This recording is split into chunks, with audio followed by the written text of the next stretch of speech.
Alright guys, Sauce again. Real quick, little quick video.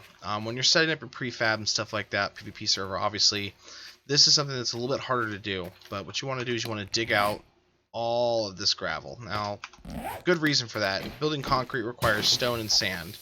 As you can see, as we dig this, we're getting stone and sand. So this is a great way to feed your whole concrete mission. Now, when you're doing this, obviously you're still leaving a pit. And the biggest thing with this gravel is it leads from the road right to your house. Let me show you something really nifty here. Okay. After you dig that out, you're going to want to find dirt from somewhere. I mean, it's going to take a while to get enough for this to really fill in all the gravel. But put dirt down like so.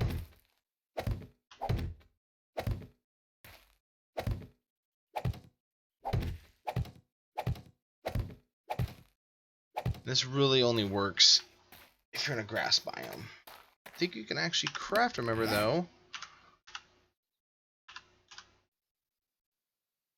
Forest ground. Yeah, you can craft forest ground. What else is creative menu, isn't it? Whoops. But you can craft forest ground. At the end of this. This is what you want to use actually.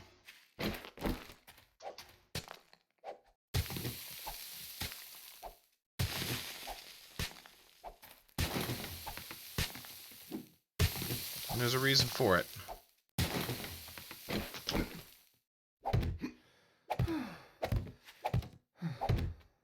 Now, if the forest ground acts the way that the dirt does, so you got some more gravel here really quick.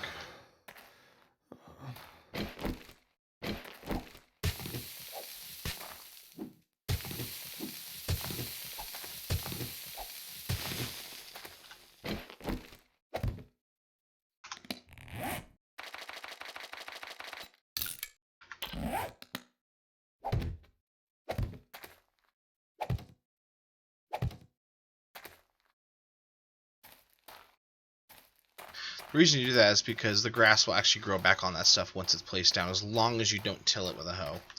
The only problem with this particular setup is there's a shit ton of gravel, which is both good and annoying. But to make a good concrete base, you are going to need a lot of sand and a lot of grass, or rock. So you're going to come all the way back here, and what I would do personally if this was my prefab I'm actually building, I would actually cut the gravel off way back here. So if anyone's going prefab to prefab, just randomly looting or looking for bases,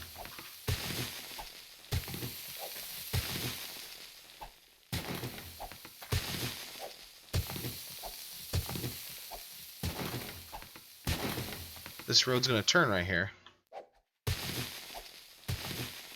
And just try to craft the ground around it.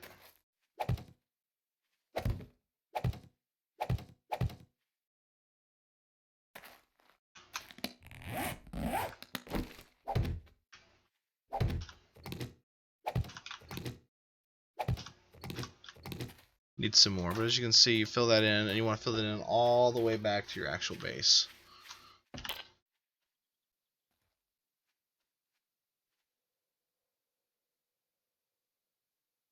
As you can see, we've already got some grass starting to grow here.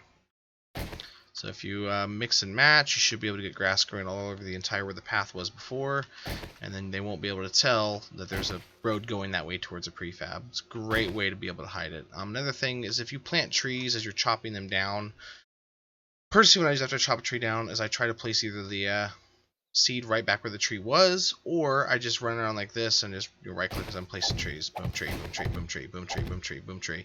And that way they're staggered around. Try to spread them out some. Put them in where they're harder to see the base, but not so many trees that people notice, oh my god, there's a base there.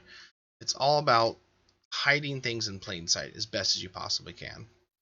People are generally not going to be looking for small things like rocks with things in the bottom of them. They're not going to be looking in the water in the near the very edge. They're looking. Most people, when they build their underwater bases, they put a hole right in the middle of the lake. That's not smart. So this way, you should be able to build a base that someone's going to have a very hard time of finding.